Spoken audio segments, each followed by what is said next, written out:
Hey, everybody. Welcome to another episode of Allure of the Poor, sponsored by Dracaena Wines. I am your host, Lori, UC Davis winemaking program graduate, WSET Level 2 graduate, Someday service graduate, and Champagne specialist, and Paso all-around proponent. And I am thrilled to have Mike Sinor with me today, who is the winemaker from Ancient Peaks, which honestly is one of our favorite wineries, and we are always visiting there. So welcome, Mike. Thank you, Lori. Thank you for having us. So first of all, Ancient Peaks, we really do enjoy it. The wines are incredible and the atmosphere in the tasting room is fantastic.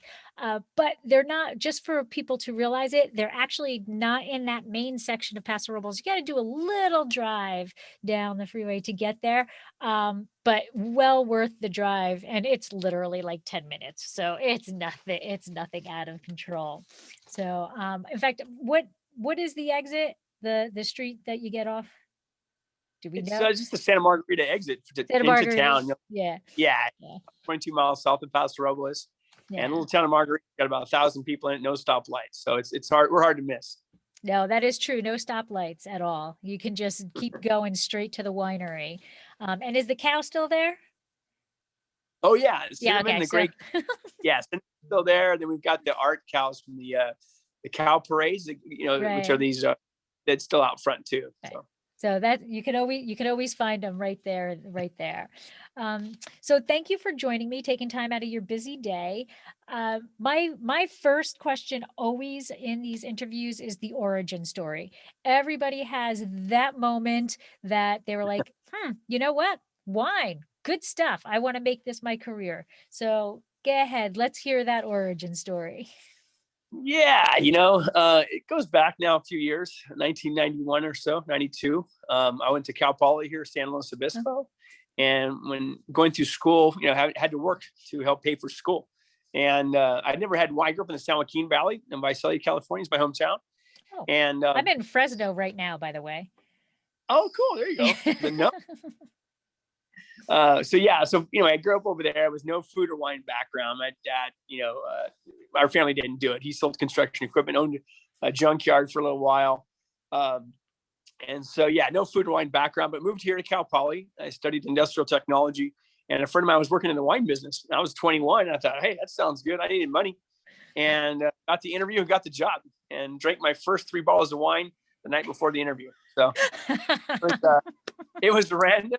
But once I had that first job, within a few months, I realized how special this business was, and ended up working for 6 wineries, helping put myself through school here in the Edna Valley, vineyards, wineries, tasting rooms, babysitting their kids, house sitting, mowed lawn for them, whatever it took to earn money. And that's how I got in. And did you change your major, or did you finish that and? Yeah, I wrote it out. I thought about it. I thought about going back to Fresno State, but then, going to, I've never been to Fresno State, but then my gut was, when I talked to mentors, some of my good friends today have mentored me since then.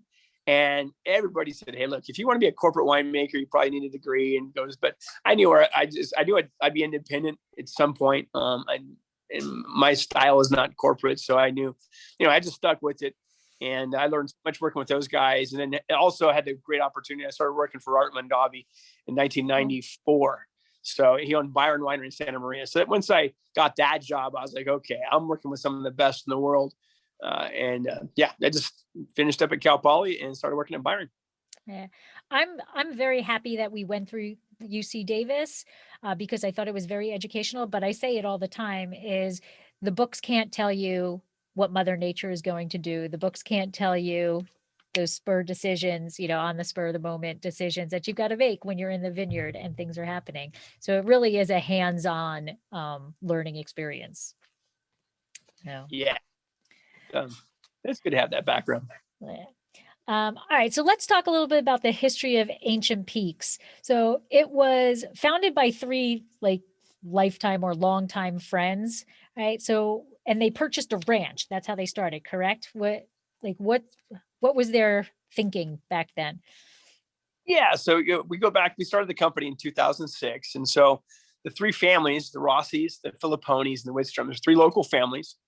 Two of them went to Cal Poly, and they're very, very successful guys, but their passion, two of them, Doug Filipponi and Carl Wittstrom, and actually Rob too, they owned about 1,000-acre vineyard on the east side of Paso Robles, going back to the early 90s. And so they've been farming grapes for a lot of years, and they had the Margarita Ranch. And so in 2001, they partnered up. Now, Rob Rossi's been associated with the Santa Margarita Ranch for almost 30 years as a consultant.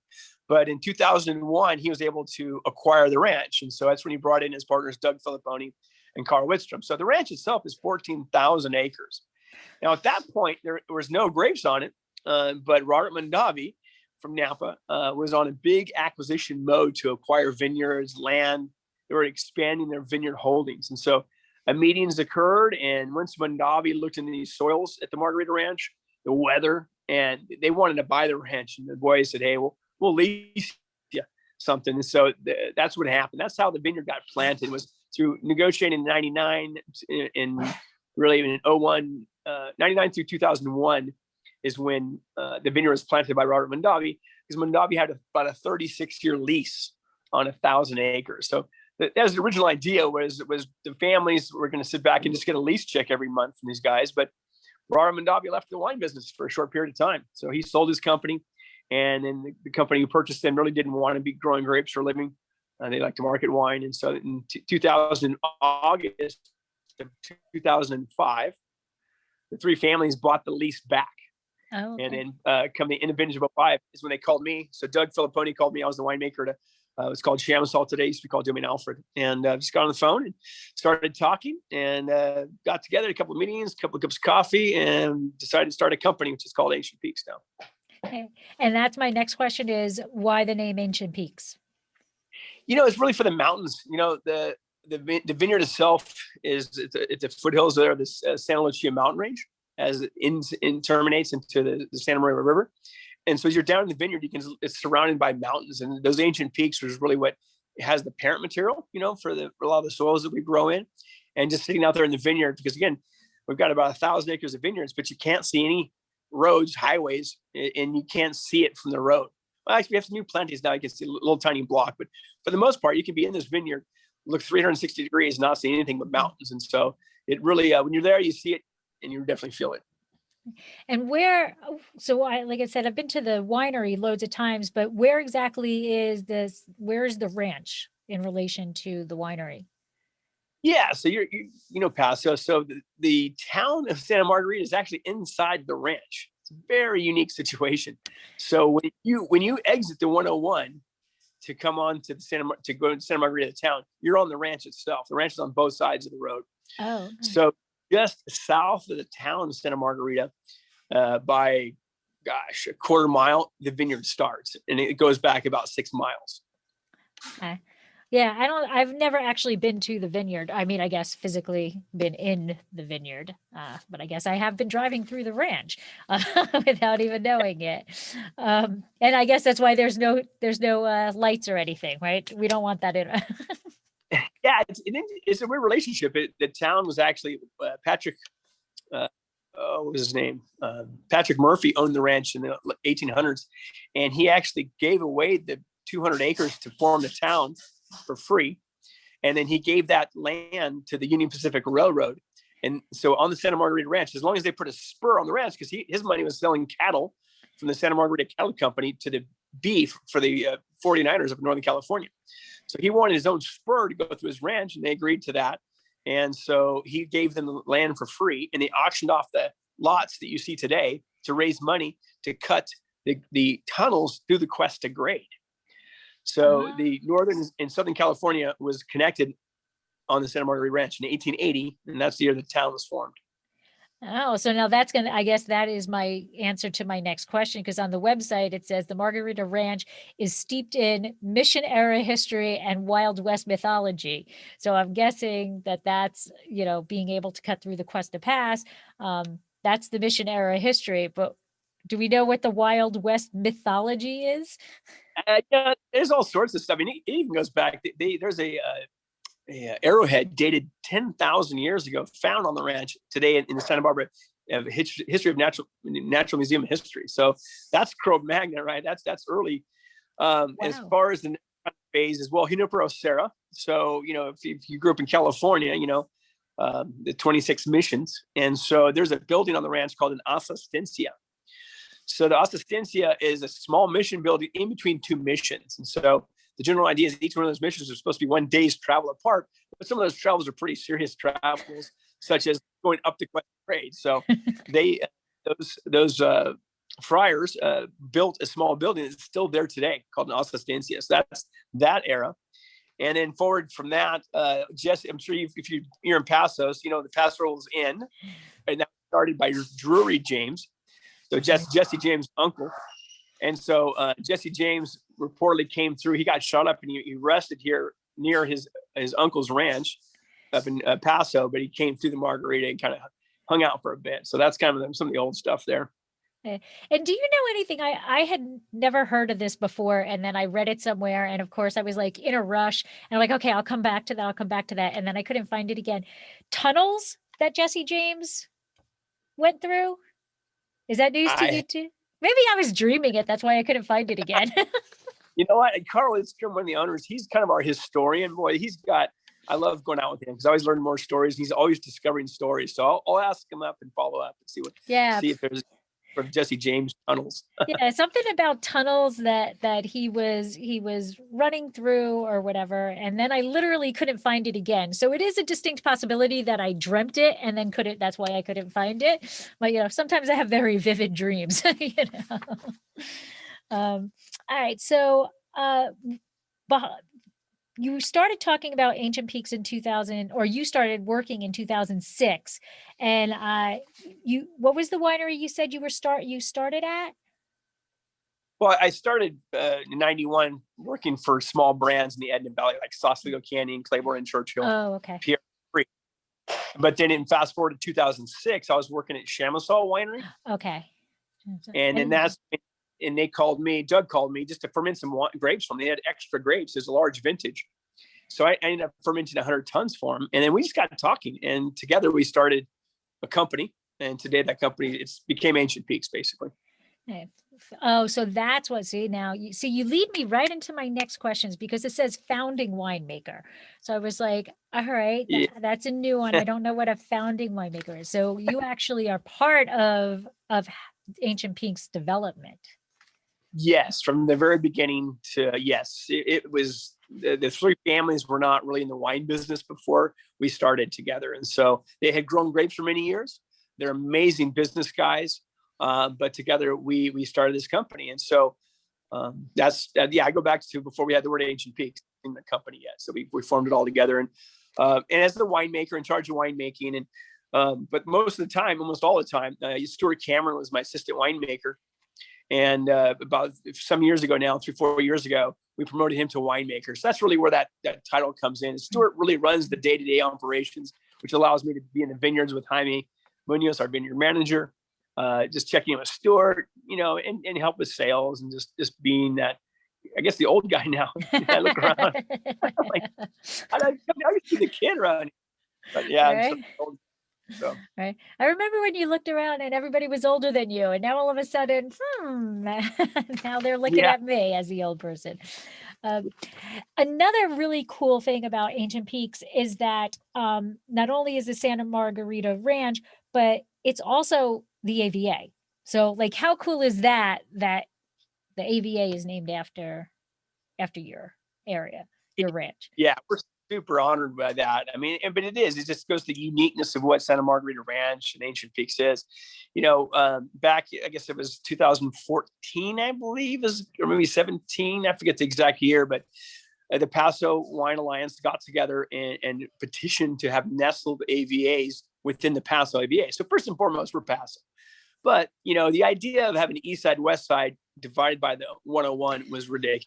Everybody knows the AVAs were kind of invented in the spirit of the AOC from France.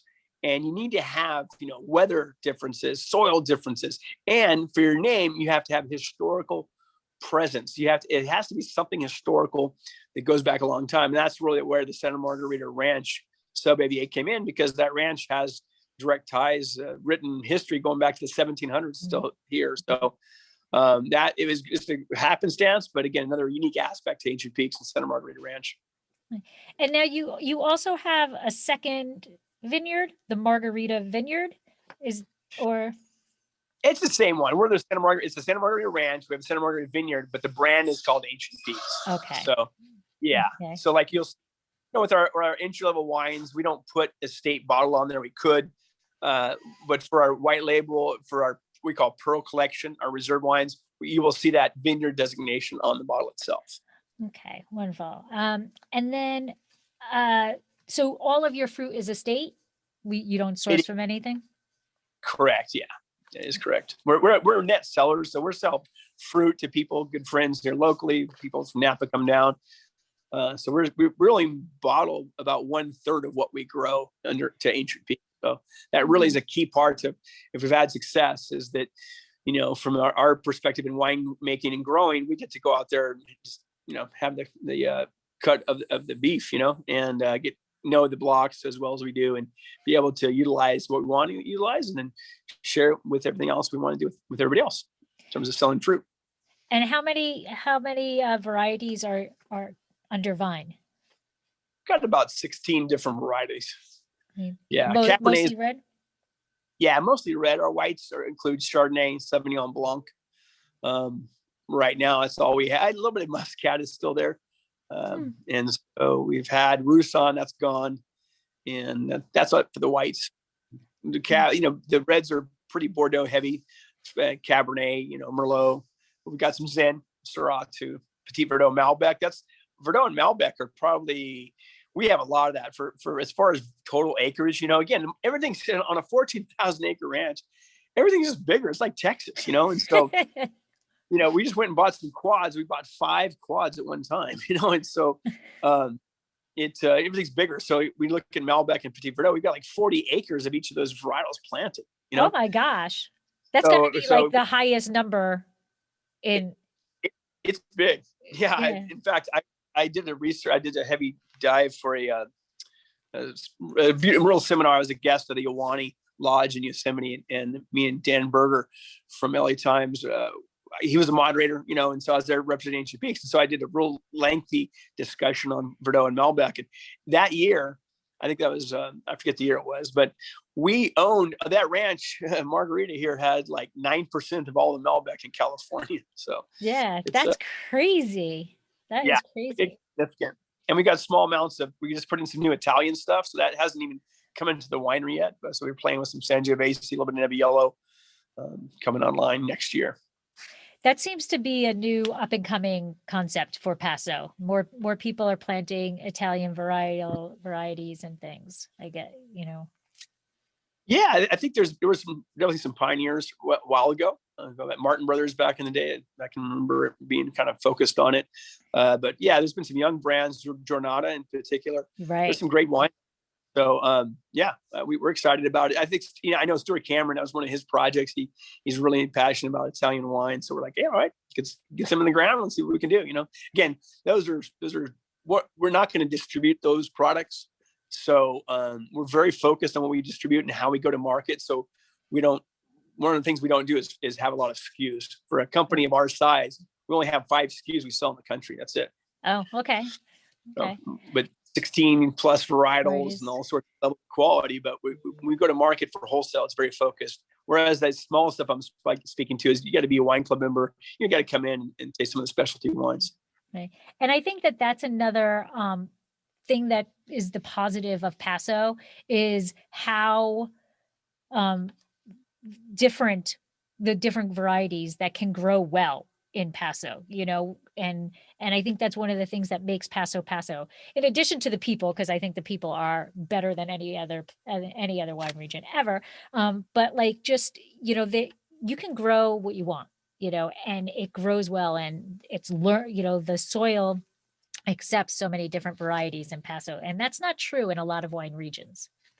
Without a doubt. It really goes back to geology and location and having these 2 tectonic plates. You've got the Pacific tectonic plate going underneath the North American continental plate.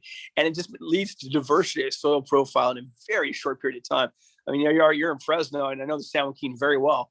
But it's pretty standard soil profile. Super high organic material. Why it's some of the best vegetables and tree fruits in the whole world. But it's not very diverse, not very dynamic. Whereas on the coast here, we got all these different soil types, and then we got all these hills, and so all these different facings and stuff. The temperatures are amazing. I mean, within Paso, you got Windward Pinot Noir doing a great job. Right next to him is Stefano Sejo, and so just little tiny hills, these great different soils really leads to that diversity, which is definitely a hallmark for this area. Right. And in your AVA, you're actually a Winkler scale too. So that, I mean, for those who are listening, Winkler scale is how we determine, the temperature of the region basically on the days. But 2 is cold. 2 is pretty Yeah. darn cold. So what it's the Santa Lucia Mountains that do that. Can you talk about how your location, like what's your, how does that impact your vineyard sites? Certainly. Yeah, it is a major aspect of life in Margarita. It is a cold spot in Paso. We're the only sub AVA that doesn't even touch another sub AVA. As I said before, we're 22 miles south of Paso. We're 14 miles to the ocean. As the crow flies, about 8 miles to the Edna Valley AVA. So we really are pushing the edge in some of these Bordeaux varietals.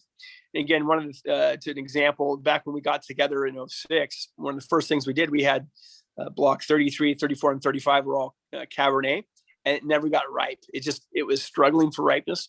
So we grafted it to Pinot Noir, and boom, we put in 60 acres of Pinot Noir. So, and it's done well. So it is definitely on the edge of ripeness, in terms of being able to fully ripen Bordeaux varietals. But, one of our mantras, and we hear it a lot, but it's a very true aspect of the wine business. It's something I having great fortune of going to Europe twice with Robert Mondavi Company. In France, is when you're on the edge of ripeness is where you achieve greatness, because that's where it's hard to ripen.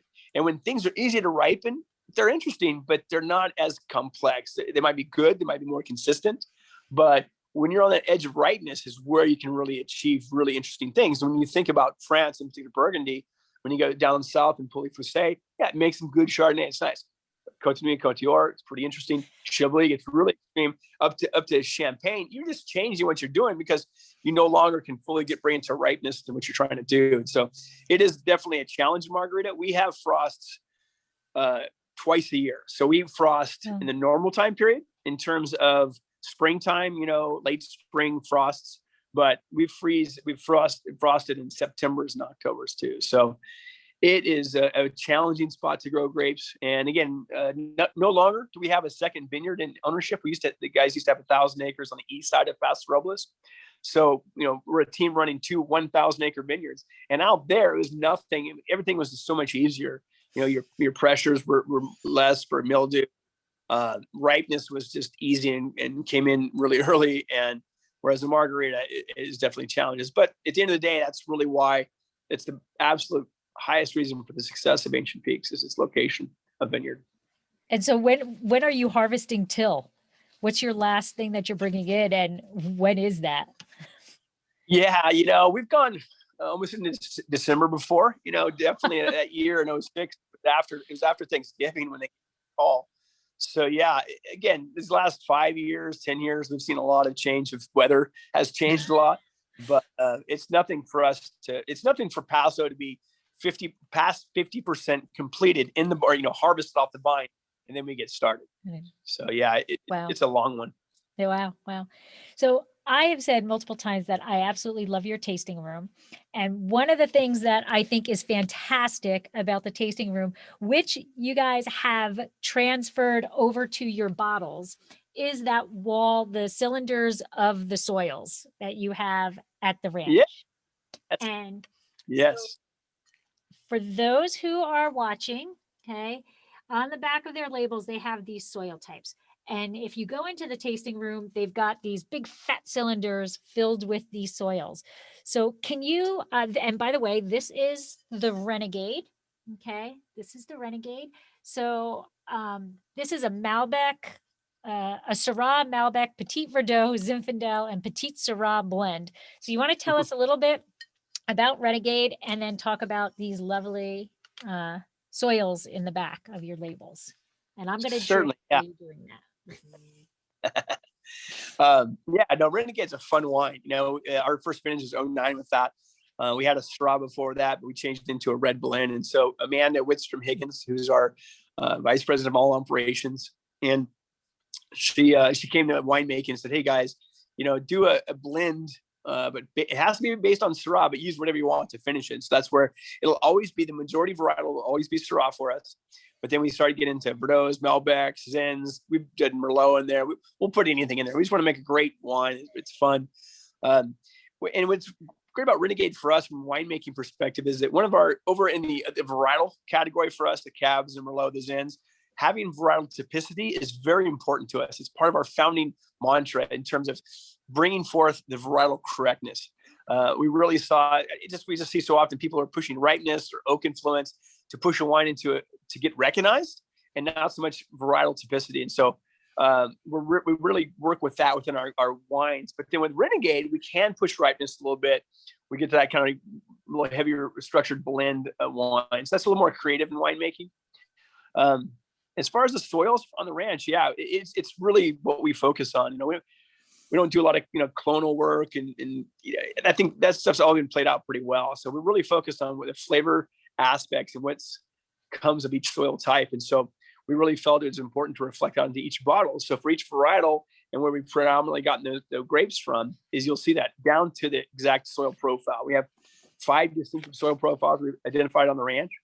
And so when we go to put those blends together, that's where we look up, and each consumer can turn that bottle around, and on that bottle is going to tell you exactly what soils it came from. So that for us is kind of, it's just talking and communicating to that geeky person who really wants to know exactly where their wine's coming from, but yet deliver it in a price point that you can drink every day.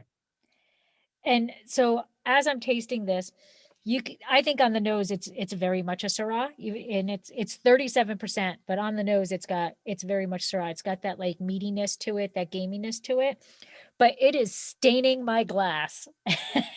It is staining my glass.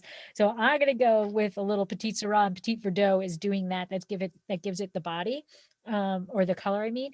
But it's beautiful. It's the by the nose, I definitely would say it's Syrah. I don't know if you have an opinion of what's giving what to the aromas. Yeah, what's really fun about Margarita Syrah is, and again, think about Syrah. Syrah is one of those varietals that can do really well in both extremes, right? When you take a Cabernet planted when it's really cold, doesn't do too well, right? Pinot Noir planted when it's super hot, doesn't do well. But Syrah, you can have cold climate Syrah and warm climate Syrah. And so for Margarita, a lot of that color is coming from the base Syrah in the glass. Really? And so, okay. It's not like cold climate Syrah like coming out of Santa Rita Hills or Edna Valley, but it's certainly not a pastoral Syrah, as far as the warmth to it. So it's right in between. And for me, I think that's a big part of the flavor of that wine is coming through for me. The Zin, there's I think on the palate, there's a little Zin, because there's that little hint of kick in there that I think that your Zin always has. Like your varietals in. Yeah, that little spice. Yeah. Zin's been a great one for us. Our Zin is definitely, just because of the ranch, it has a little different, it lines up pretty differently in the marketplace. It's more of an old school claret style. It doesn't have that weight sauce. That white pepper, black pepper kind of thing on the Zin really comes through too. And I mean, I don't have the Zin. We'll talk about the other wines, but that Zin I think is by far one of the top everyday wines that everybody should have in their house, because it is a killer wine. I mean, I don't know if you know what it retails for, but it is like so affordable for the quality that you're getting out of that.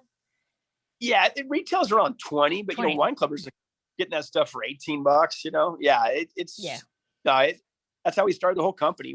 Again, in 2006, that's 2 years after Sideways, and no one was starting anything for value, and so it was certainly unheard of at that time period in our business. Nobody was starting projects, but these guys have a lot of resources, got a big ranch, and it was interesting to come to market with the wines. And then suddenly in 2008, 2009, when the economy just went to heck, it really blew up Ancient Peaks because people bought down. It's like we saw with this pandemic. People are they drinking more alcohol? Yeah, they are. Unfortunately, they are, and they're drinking down. Right. And Ancient Peaks is that wine you can afford every day. So that's what we started off doing. I love hearing people say that.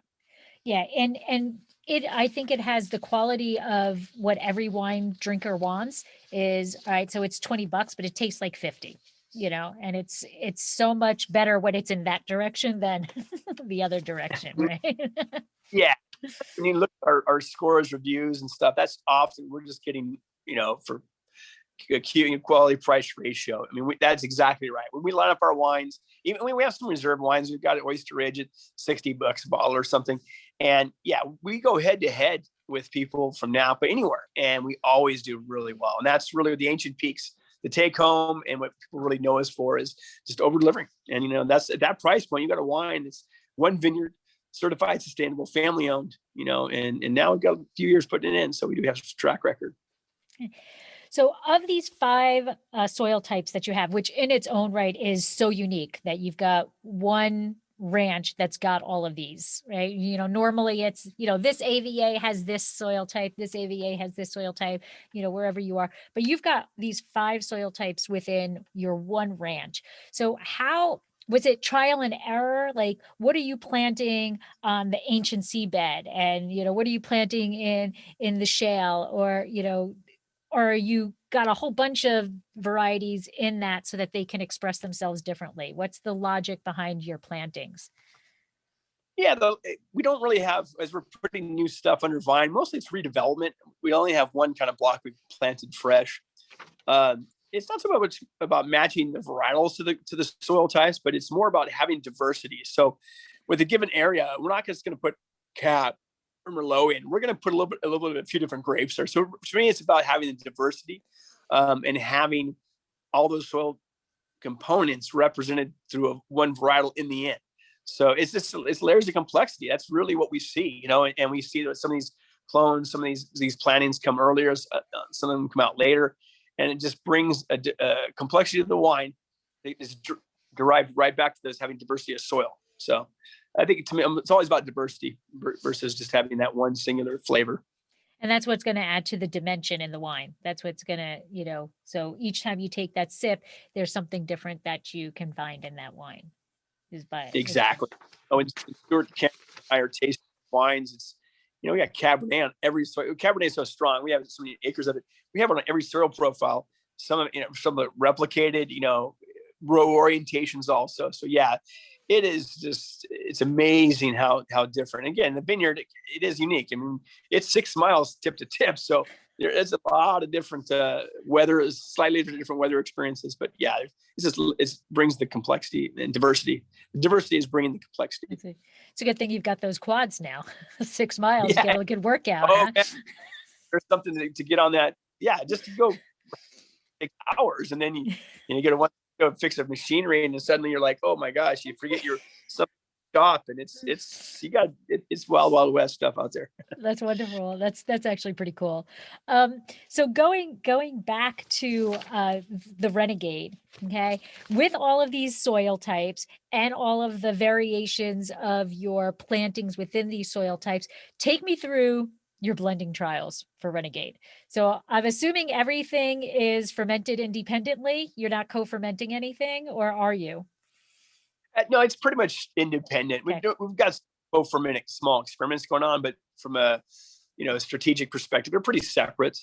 And so yeah, what we're going to do, we're blending it, starting pruning, right? I mean, because in order to be in business, you've got to be sustainable, and the first rule of sustainability is making a profit. So we're thinking about it in the beginning because we're going to do different crop loads based on price point. So that's really where it gets started. And all throughout the year, we're going to invest more money in the blocks that we think is going to go in Renegade. It's a little more expensive wine.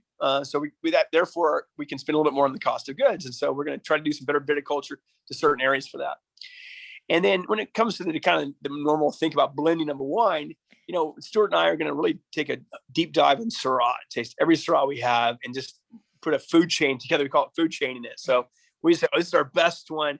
And then sometimes we will break out Syrah into a small bottling for wine club, so we've got some pretty cool different Syrahs. We've had some whole cluster Syrah. We've done 100% whole cluster. And we've done jackpot Syrah, which is really ripe. And it's just one of those big, heavier style ones. But we're going to food chain it. Maybe we're going to, if it's really inspiring, we might take a couple of 100 cases to the wine club.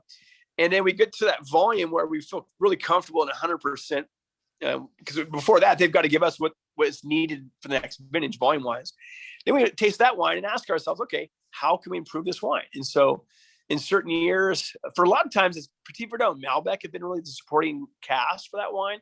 But in certain years, Zinfandel's been a great support to it. So we're just trying to make that wine better with the ability to kind of think outside the box more, so not having that varieticity as a design parameter. And so that's how we do it. We start with Syrah, find the best of the best, and then we sell off a lot of stuff. We're selling Syrah to other people as bulk wine, and so we have that ability to make that food chain and take away anything that's not of the quality that we like to see.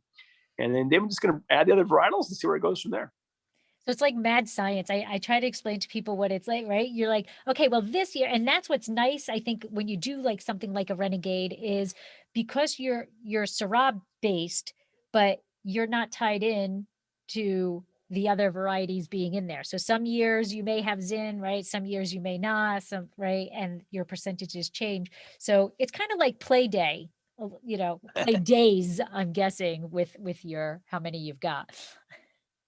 Yeah, for sure. It is about being creative, about looking forward and seeing potential, and having an open-mindedness to try new things. That's really important. I think sometimes we can get in these ruts in life where, we just got a good score, 93 or something on that wine, and well, let's do that same blend again. It's like, no. That's that weather, that's that vintage, and so we got to remain open to having it even better than that. So it is. Renegade is probably the most creative one we deal with, and the Oyster Ridge too. We have a Cabernet based, very expensive wine, and so those are probably the funnest to work with because they generally are not varietal on the label, so you really can get creative and a little more of that mad scientist experience. Right. So let's go into one of your varietals. You have Cabernet Sauvignon. Okay. Yeah, this is your Cab Sauv. Tell us about this wine, how you get to that. And then I also have a question. 35 North, 120 West. You got to tell me what that is. Those are GPS coordinates. Again, we love having minutia details that not everybody can put on their labels. I mean, that's a level of details that anybody who's out there buying fruit or buying bulk wine, they're not going to be able to tell you your latitude and longitude of where your vineyard's at. So that just sort of represents how specific we are in what we do. Cabernet Sauvignon it's our lead varietal. It is for Paso Robles, but something I'm very proud of with the ownership team in Ancient Peaks is when we got started, we definitely took in some advice from people. I come from winemaking, grape growing. That's what I do. But I don't come from a real sales background. So we did bring in some advisement. We got pretty quick with a large distributor in California. And the president of that company really wanted us to focus on Zinfandel and Syrah, did not want us to do Cabernet Sauvignon.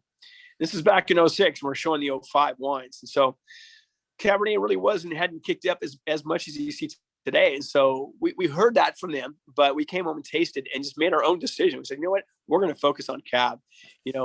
His perspective, he is a very Napa-based person, as a lot of people in this business are. And he really hadn't seen Cabernet of this style coming out of Paso Robles, and so we just felt it was unique and we just really wanted to focus on it. So I'm very happy that we stood on our own guard and really looked at what we owned and decided to make that the focus varietal. And the industry has really come along, and luckily Cabernet is definitely king as far as sales. So that really helps to not have some eclectic, it's fun to make Terral to go on like Rhine, but it's, you don't want to be doing too much volume of that stuff. Okay. And now this wine comes from ancient seabed, rocky alluvium, and shale. So I think most people can figure out ancient seabed, right? I mean, that's a lot of it. Rocky alluvium. So what is alluvium and what makes it rocky? Yeah, so rocky alluviums are like basically another word for it is rubble. So it's usually a minimum 2 to 4, as many as it could be, different soil profiles that have come together in a lower spot. So it's more like those alluvial fans is what I'm speaking to. So basically, as through erosion, you gain this material that's pretty diverse, and since it's low, it historically generally has had some rivers going through it prehistorically, so there's a lot of rock to it. So that's what those rocky alluviums are, is this rock and combinations of different soil profiles without one singular parent material. Whereas your ancient seabed is oyster shells we have. That's the parent material. And it is very one style. A granitic that's the parent material. So rocky alluviums several have come together. So that's what the rocky alluviums are. And then the shale is speaking to Monterey shale, which is pretty common here on the central coast of California, and it does really well for wines. It has nice porosity.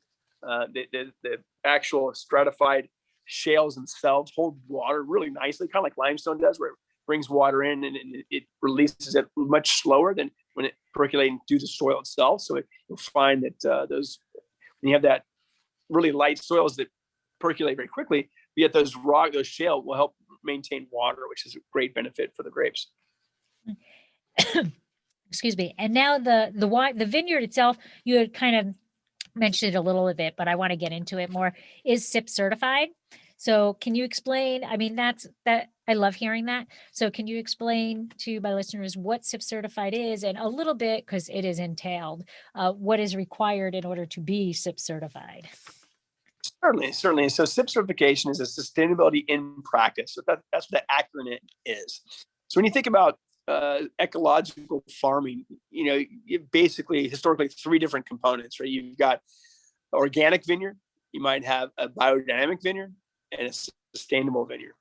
No one talks about conventional. Nobody brags about they spray all the chemicals, but a lot of people do. But so let's run down that for everybody. So organics is, generally in California, CCOF is your certifying agency, and they just give you a list of materials that you're allowed to use. End of story. That's it. So if you use nothing but these materials on your property, then you're fine. In 3 years, you're certified. With biodynamics, it requires you're at least you have certification in organics. And then on top of that, you have to use the philosophies and the executions that put forth by Rudolf Steiner in his lecture in 1924. So it's kind of organic and a little bit beyond that. Sustainability, what really attracted us to that was it's a little bit bigger of a worldview. It's taught in sustainability and getting certified sustainable. Yes, they want to know our water usage. They want to know how we're reducing that. They want to know what we're doing to reduce passes to the vineyard, to conserve on materials. But they're going to ask you, they also ask you, what have you done for education for your employees? What's your pay rate industry average? Do you recycle in the office? So it's more of a tutorial, I think a bigger worldview of what's going on in that farming operation. And there's flexibility there too. If you have to use a material, they're going to take you through a process of saying, okay, how, you've got something you got to deal with. You can deal with it at a small level, but they don't want to see, absolutely, just carpet spray everything. We've got maybe some, leaf hopper issues. The old guard or people who don't have that environmental bent might just spray the whole vineyard for leaf hoppers. Whereas if you've got a major outbreak in the sustainability program, you're going to put more eyes in the field, and then you're going to identify exactly where it's coming from, and maybe spot treat that. So you get downgraded in points, but it doesn't kick you out of the program. So that's a nice flexibility to it, to get you to, put you in that sustainable realm. And for 1,000 acres, we feel that's where we need to be, and we really enjoy being in the program. And that's not easy work, especially at 1,000 acres. That's not easy work. It's a lot of paying attention to what's going on to make the vineyard a better place for everything.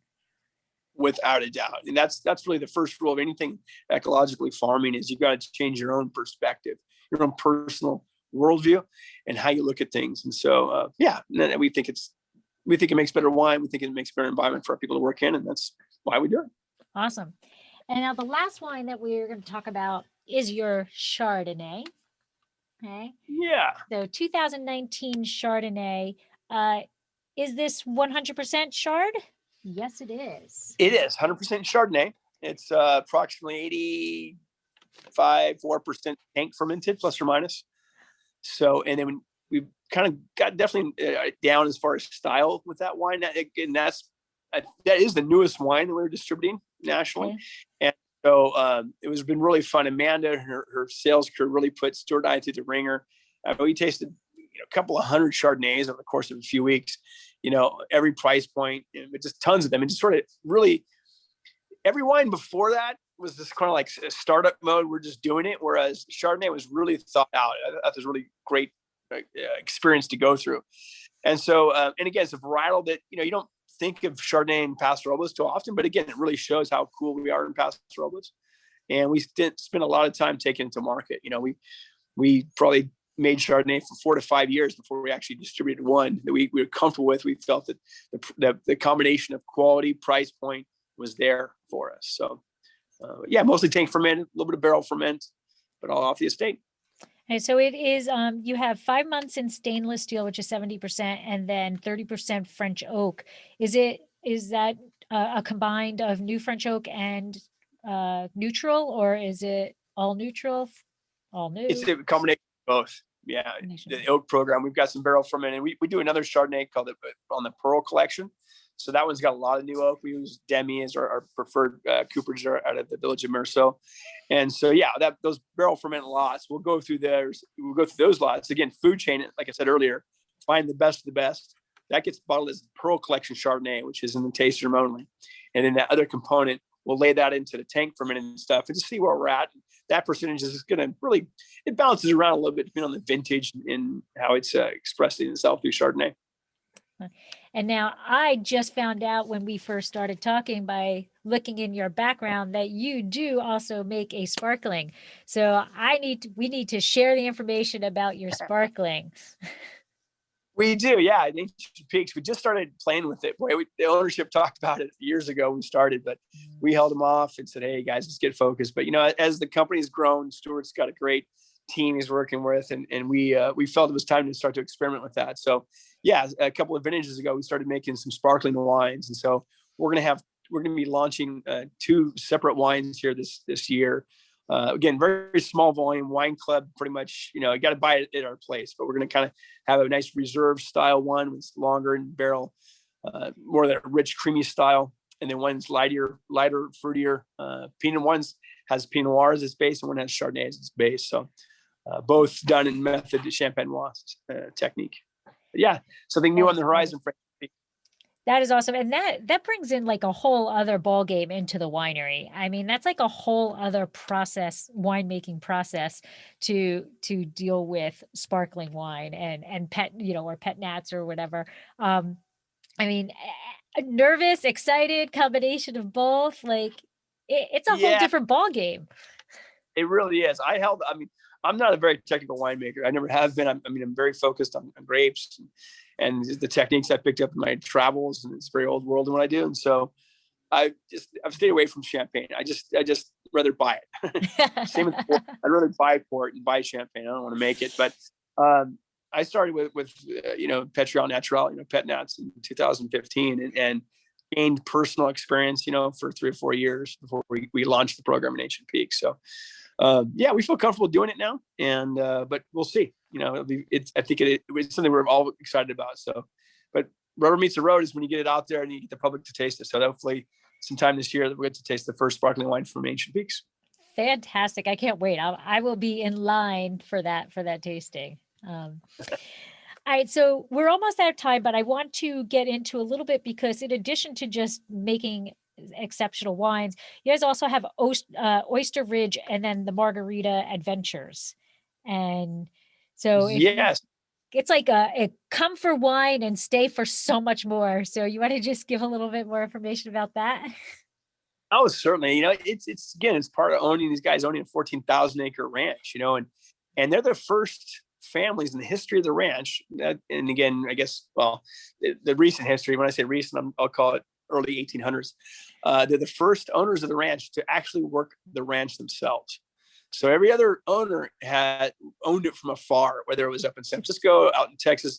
Other people owned it and just sort of had it run by someone. So they're here working and doing it themselves. And to that end, it's about creating revenue streams. And these guys, they're very successful business guys. So like the zipline company, Carl Wittstrom was the guy that really headed up from ownership. And it started off as a big boy toy. What do you do when you own a 40,000 acre ranch? He built a zipline. Well, again, it's Marguerite, it's Carl. So it ended up, his first line was, 160 foot off the ground and huge. It's was one of the most massive zip lines. Is massive, and now there's 6 separate zip lines. And Marguerite Adventures is its own standalone company.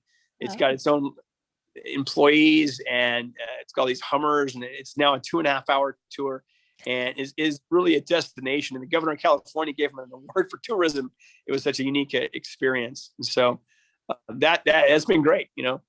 The other one is Oyster Ridge Barn, and was just the idea of sharing the ranch.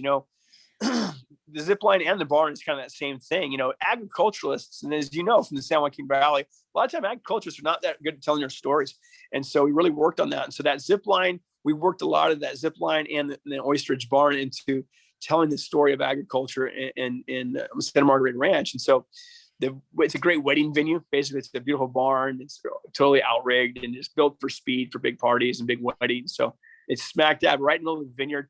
In fact, it's one of the I know it's one of the most beautiful spots in the whole ranch. And so that barn has been obviously pre-COVID, and luckily pandemic seems to be is winding down. We will be back to normal here. It's going to get back. And so it feels like in this year, things are starting to happen. So a great place to have a wedding, have a party, and enjoy outdoors, wine, and good friends. And with the pandemic, you guys do have that little bit of outdoor space, that wraparound porch or whatever. So I'm assuming you're doing tastings, and now we're opening up all over. So how can people come taste Ancient Peaks?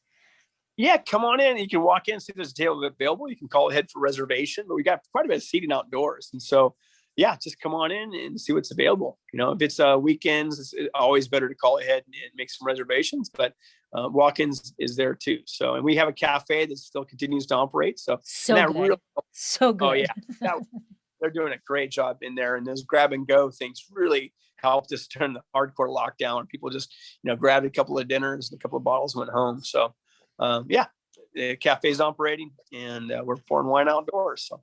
And it's nice because it's you've got your front porch area that's got a few seats on it, but then it wraps around into the larger area.